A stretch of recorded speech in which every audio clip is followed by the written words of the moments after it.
Ngayong summer, alamin natin ang iba't ibang pwedeng pagkaabalahan na pwedeng-pwede rin sa mga bata.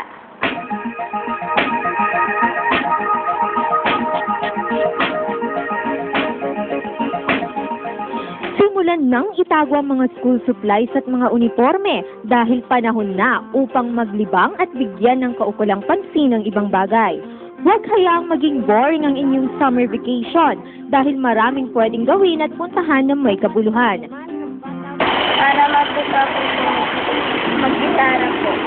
Para magaya ko po yung mga artista. Tapos ito. Ito. Tulad ng tipikal na bata, makulit na maituturing itong si Ellie.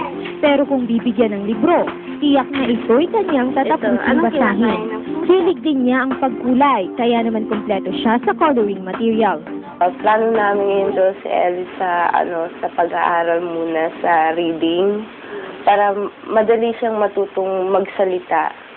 Saka madali niyang matutunan yung mga words na dapat niyang malaman sa school.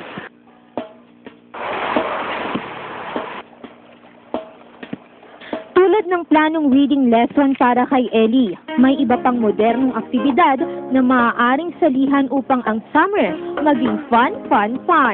Dito sa YMCA, handog nilang mahigit 10 summer programs para sa lahat. Layunin nitong linangin ang mga nakatagong talento ng mga kabataan. Kasi ngayon maraming nagkakanda kasi para ang YMCA kasi is for youth development. So it seeks every opportunity to develop mind, physically, mentally, and body.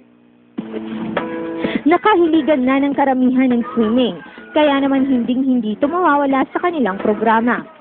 Marami kami ngayong activities like unang-una dyan yung swimming lesson namin, yung pinakamalaking program namin this year na Learn to Swim campaign na divided into 3 levels. Meron kaming beginners level, intermediate, tsaka nandyan yung advanced. Dagdag pa ni Marvin, malaki ang manong na itutulong nito sa lahat, lalo na sa panahon ng kalamidad. Meron ding summer tutorials para sa mga daycare. Sa halagang 700 pesos per month, matututunan na ng mga chikiting ang musika, sining, literatura, arithmetic at iba pa.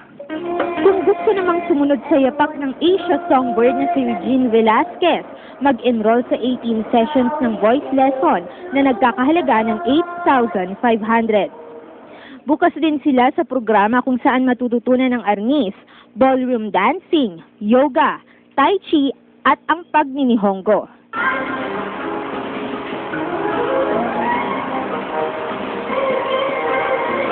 Kung self-defense at flexibility naman ng katawan ang nais makamtan dahil sa nagkalat ng mga masasamang loob, may taekwondo at karate do class D na pwedeng pagkaabalahan. Ang karate do ay hindi ginagamit upang para sa personal interest or mag-bully especially sa school, kundi kung kinakailangan lamang ito and to make you physically fit.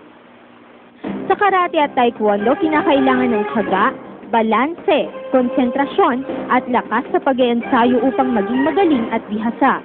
Bukod sa mga programang ito, subukan din ang ilan sa ibang summer activities tulad ng cooking lessons, flower arrangement, pet grooming, at para mas malinaw ang creativity, mag-enroll din sa scrapbooking lessons.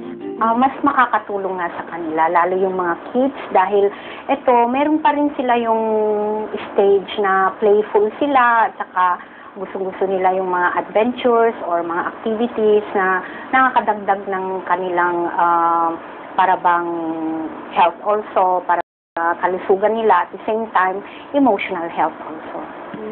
Para naman sa mga magulang na conscious pa rin sa pag-aaral ng mga anak, meron din namang summer tutorials. Dito sa Newton Study Center, pwedeng mag-aral kahit pa sa panahon ng bakasyon.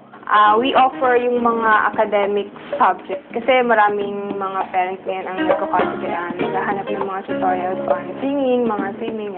Sa amin naman po, academics talaga.